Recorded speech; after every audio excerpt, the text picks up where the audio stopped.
विद्यार्थियों, के की हिंदी क्लास में आपका हार्दिक स्वागत है।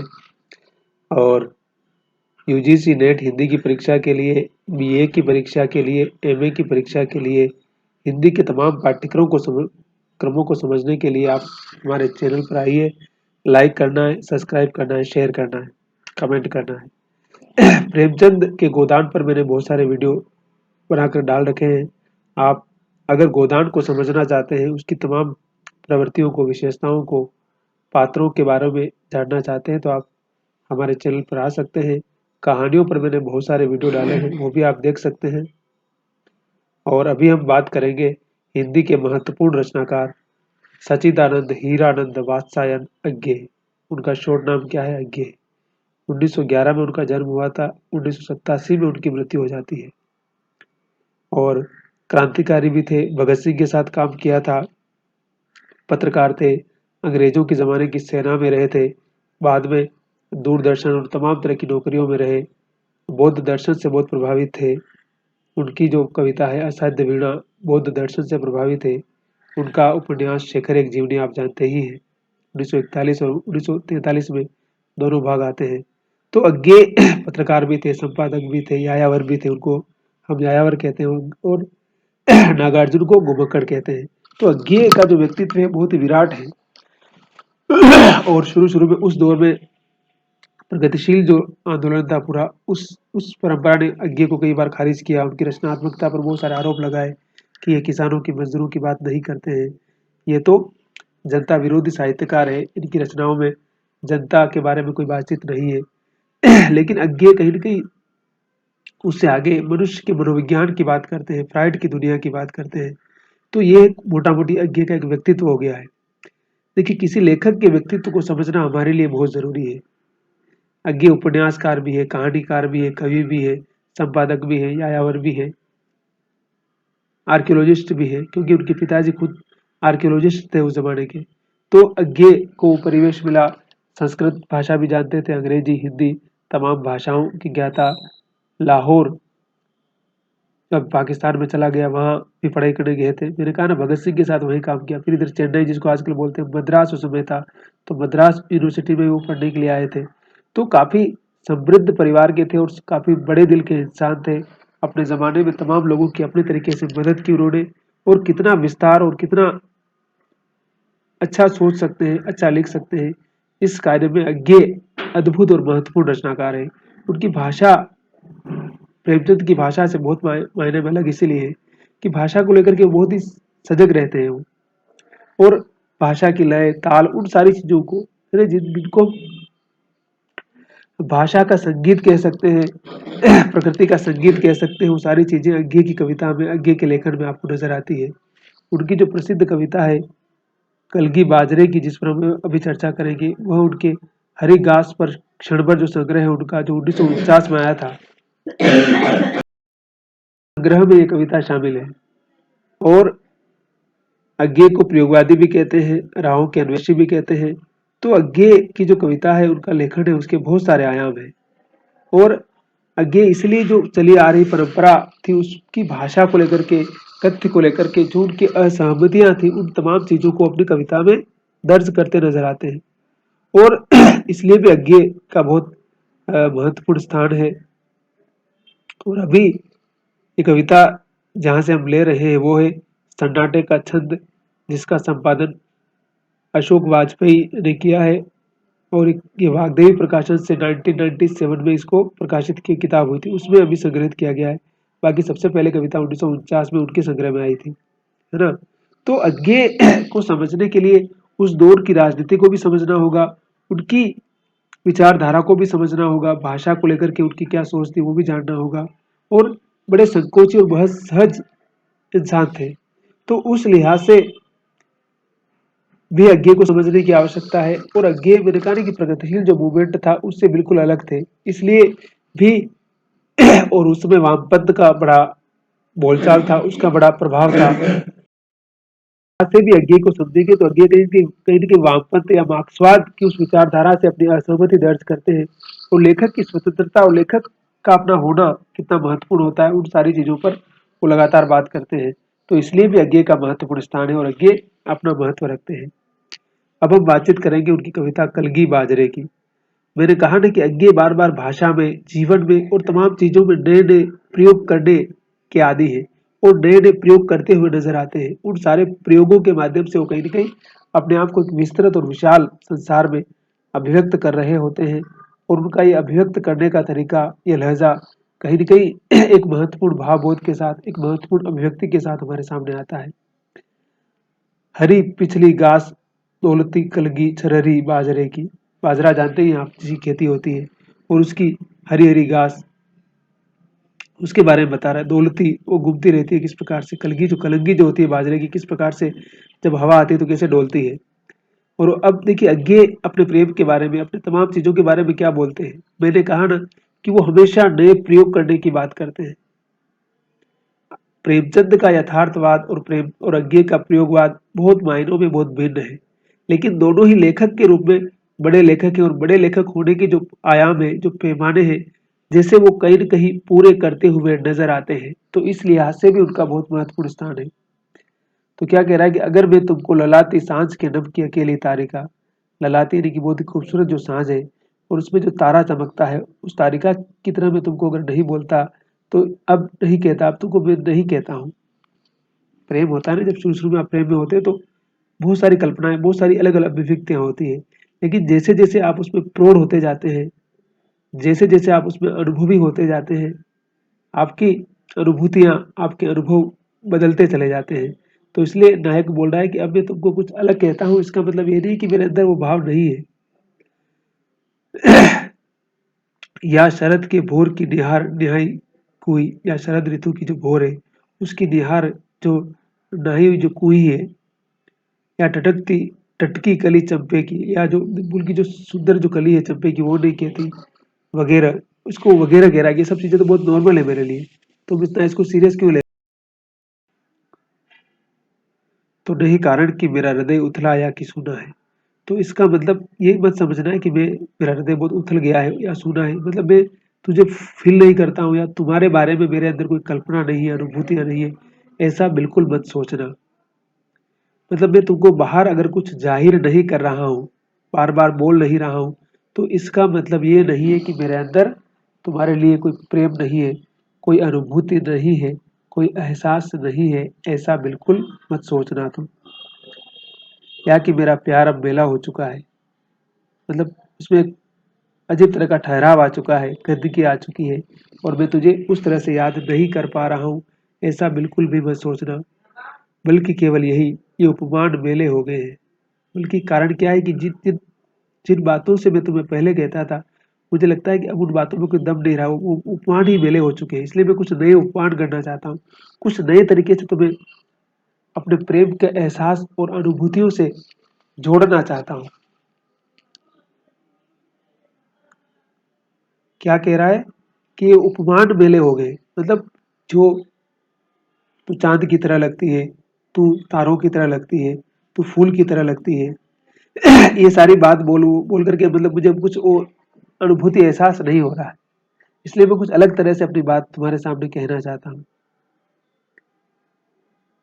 देवता इन प्रतीकों के कर गए हैं कुछ। अब जो जो इन प्रतीकों के देवता, मतलब इन देवता का मतलब है कि श्रेष्ठता, महानता, इन प्रतीकों में जो बात थी अब वो बात इन प्रतीकों में नहीं है। होता है ना कि हर उम्र की अनुभूतियां अलग होती है, हर उम्र के एहसास होते अलग होते हैं और हर परिस्थिति का एहसास अलग होता है। वैसे ही हर शब्द का प्रभाव अलग होता है। तो कह रहा है कि अब जो इन शब्दों में, इन प्रतीकों में वो देवतापन का, वो उच्चता का एहसास मुझे नहीं हो रहा है। इसलिए मैं कुछ नए प्रयोग करना चाहता हूँ, कुछ नई चीजों को तुम्हारे सामने रखना चाहता हूँ और नई अनुभूतियों को नई भाषा के साथ, नए एहसास के साथ अभिव्यक्त करना अज्ञे का हुनर रहा है। अज्ञे इस कला के बहुत माहिर और उस्ताद रहे हैं। कभी बासन अधिक घिसने से बुलमा छूट जाता है, यानी जो बर्तन होता है उसको बार बार घिसेंगे तो उस बर्तन का जो वास्तविक सौंदर्य होता है वो खत्म हो जाता है। इसलिए कह रहे हैं कि बार बार उस एक ही चीज को दोहराने से क्या होता है कि फिर प्रभाव खत्म हो जाता है। इसीलिए मैं एक ही चीज को बार बार एक ही तरह के अनुभव के साथ नहीं दोहराना चाहता हूँ, बल्कि मैं उसको अलग एहसास के साथ, अलग अनुभूति के साथ और अलग अनुभव के साथ मैं उसको दर्ज करना चाहता हूँ, मैं उसको कहना। मगर क्या तुम नहीं पहचान पाओगी तुम्हारे रूप के, तुम हो निकट हो इसी जादू के। लेकिन वो कह रहा है कि क्या तुम अपनी सुंदर, मतलब तुम्हारे अंदर जो विशिष्टता है, तुम्हारे अंदर जो खास बात है, क्या तुम ही उसको नहीं पहचान पा रही हो? तुम, तुम्हारा रूप, तुम्हारा होना और तुम्हारा निकट होना और तुम्हारे अंदर जो मैजिक है, जो जादू है, क्या उसको तुम खुद ही नहीं समझ पा रही हो? निजी किस सहज गहरे बांध से, किस प्यार से कह मैं कह रहा हूँ। मतलब मैं कितनी निजता के साथ में, कितनी सहजता के साथ और कितने गहरे बंधन के साथ में और कितने प्यार से अगर मैं सारी बातें मैं तुमसे कह रहा हूँ। अगर मैं ये कहूँ, है ना, और अगर मैं इसको इस तरह से कहूँ कि पिछली घास पिछली घास हो तुम, तो कह रहा है कि मैं अगर तुम्हें ऐसे कहूँ तो कि पिछली घास हो तुम, लहलहाती हवा में कलगी छरहरी बाजरे की, है ना।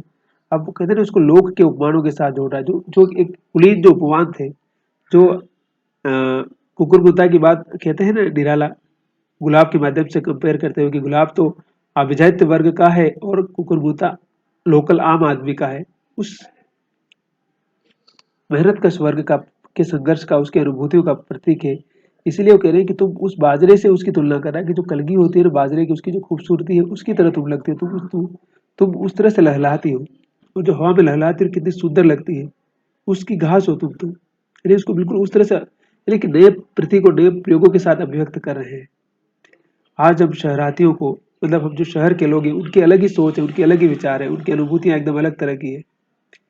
पालतू मांचल पर संवरी जूही के फूल से, और जो पालतू जो जूही की कली होती है, जूही के फूल की बात करते हैं, उससे मतलब सबसे सुंदर बाल बना रखे, बड़ा सुंदर सौंदर्य धारण कर रखा, तो उससे हम सुंदर समझते हैं। सृष्टि के विस्तार का ऐश्वर्य, और उसी में हम सृष्टि का विस्तार और उसका ऐश्वर्य, यानी कि उसकी सुंदरता, उसकी खूबसूरती के जो एक इलीट मानक होते हैं, उनकी बात आगे बार बार, तो आगे कह रहे हैं कि जो अभिजात वर्ग के जो प्रतीक है, जो उनके ऐश्वर्य है, उन सारी चीजों से मैं तुमको अलग तरह से देखना चाहता हूँ, समझना चाहता हूँ।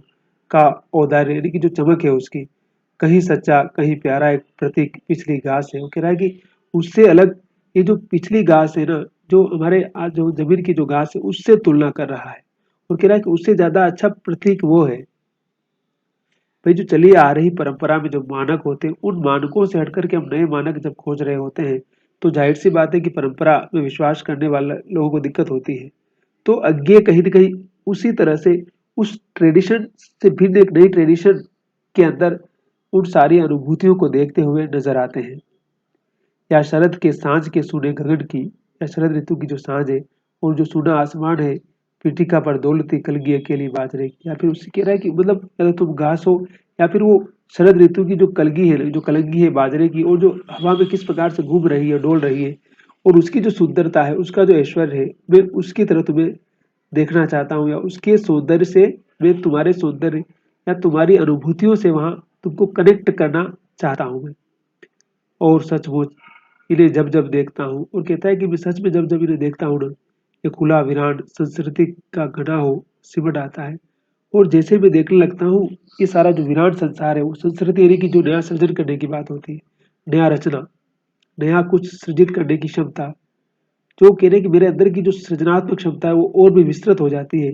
मैं अपने आप को एक बड़ा और बड़ा सृजन करता समझने लगता हूँ, और मैं एकांत होता हूँ समर्पित, और मैं एकांत में अपने आप को समर्पित, मतलब अपने आप को कह सकता है कि मतलब बिल्कुल एकांत की तरह समर्पित कर देता हूँ मैं।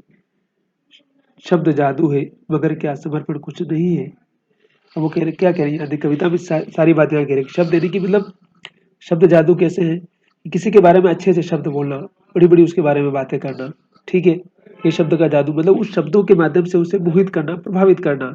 और मगर क्या समर्पण कुछ नहीं है, आगे कह रहे कि जो बगैर कुछ बोले, बगैर कुछ दिखावा किए अपने आप को समर्पित कर देता है, तो बाहर से अलग से कुछ कहने की आवश्यकता नहीं पड़ती है। क्या उसका समर्पण कुछ भी नहीं है प्रेम में? क्या हर चीज को दिखाना जरूरी है शब्दों के माध्यम से उस जादू के अंदर? इसलिए बाहर का दिखावा और अंदर की जो अनुभूतियां हैं, सहजता है, सरलता है, उसके विभेद के बारे में आगे बात करते हुए बता रहे हैं कि जो सिर्फ शब्दों के जादू से आपको बेवकूफ बनाता है, वही आपका सच्चा चाहने वाला नहीं है, बल्कि जो सच में समर्पित है, जो सच में दिल से आपसे प्रेम कर रहा है, आपके लिए कुछ कर रहा है, अपनी आत्मीयता, अपना प्रेम, अपनी अनुभूतियाँ सौंप रहा है, उसके प्रेम को कभी आप ठुकराना मत या उसको कभी नज़रअंदाज मत करना। इसीलिए कलगी बाजरे की बता रहा है कि जो कलगी बाजरे की है वो एक नया प्रतीक ला रहा है। कह रहा है कि तुम सिर्फ गुलाब की तरह ही सुंदर नहीं हो, तुम्हारे लिए मैं उस कलगी बाजरे की कलगी का भी इस्तेमाल कर सकता हूँ तुम्हारी खूबसूरती के लिए, क्योंकि मुझे वो पुराने प्रतीक और पुराने उपमान अब अच्छे नहीं लग रहे हैं। इसलिए मैं नए प्रतीकों और नए उपमानों के माध्यम से तुम्हें संबोधित करना चाहता हूँ, अपने प्रेम को एक नया स्वरूप देना चाहता हूँ या उसको एक ट्रांसफॉर्मेशन देना चाहता हूँ, ऐसा आज्ञा कह रहे हैं। और मैंने कहा ना की रचनात्मकता के बहुत सारे आयाम हैं, हम जितना उनको पढ़ते जाएंगे, समझते जाएंगे, उसके तमाम आयाम खुलते चले जाएंगे। इसलिए किसी लेखक को समझना सिर्फ एक ही आयाम के साथ उपयुक्त नहीं होता है, बल्कि उसकी जो तमाम रचनात्मकता की जो उसकी विविधता है, जो उसका वैविध्य है, उसको परत दर परत समझने, उसमें उतरने की आवश्यकता होती है। हम जितना उसमें उतरेंगे, उतनी ही उसकी रचनात्मकता के आयाम खुलते चले जाएंगे और वो लेखक कितना गहरा है और समाज के बारे में उसकी क्या समझ है और वो चीज़ों को या भाषा को, शब्दों को किस तरह से बरत रहा है, ये एक बहुत बड़ी बात है। हम कई बार ऊपर ऊपर से पढ़ कर के बहुत सारी चीज़ों को खारिज कर देते हैं या कोई ऊपर की बात सुन करके किसी के बारे में कोई राय बनाते हैं और उस राय के आधार पर हम उसको जज करने लगते हैं और हम अंदर की जो गहराई है या वास्तविकता है शायद उस तक पहुंच ही नहीं पाते हैं। इसलिए अज्ञे की रचनात्मकता को समझने के लिए इन सारी चीज़ों को समझने की आवश्यकता है। कोई भी लेखक अगर समाज में इतना प्रभाव पैदा कर रहा है तो उसके पास कुछ तो बात होगी। कि बाजरे की कविता की व्याख्या सुनने के लिए बहुत बहुत आभार, बहुत बहुत धन्यवाद आपको। और आप पूरा देखिए वीडियो को और अपने दोस्तों में शेयर कीजिए। और सिर्फ थोड़ा सा देखने से कुछ नहीं होगा, अगर आप विषय को समझना है तो थोड़ा धैर्य के साथ सुनना होगा। अगर आप सुनते रहेंगे तो निश्चित रूप से आपकी समझ बनेगी और आप हिंदी साहित्य के बारे में, भारतीय साहित्य के बारे में, रचनाकारों के बारे में अपनी एक बेसिक समझ बना पाएंगे और उससे आपकी एक समझदारी बनेगी चीज़ों के बारे में। और किसी भी चीज़ को अर्जित करने के लिए कुछ समय लगता है, पेशेंस की आवश्यकता होती है। तो लगे रहिए और वीडियो लगातार देखते रहिए, हमारे साथ जुड़िए। और बहुत बहुत धन्यवाद और बहुत बहुत शुक्रिया आपको के की हिंदी का वीडियो देखने के लिए और आगे भी हमारे साथ जुड़िए।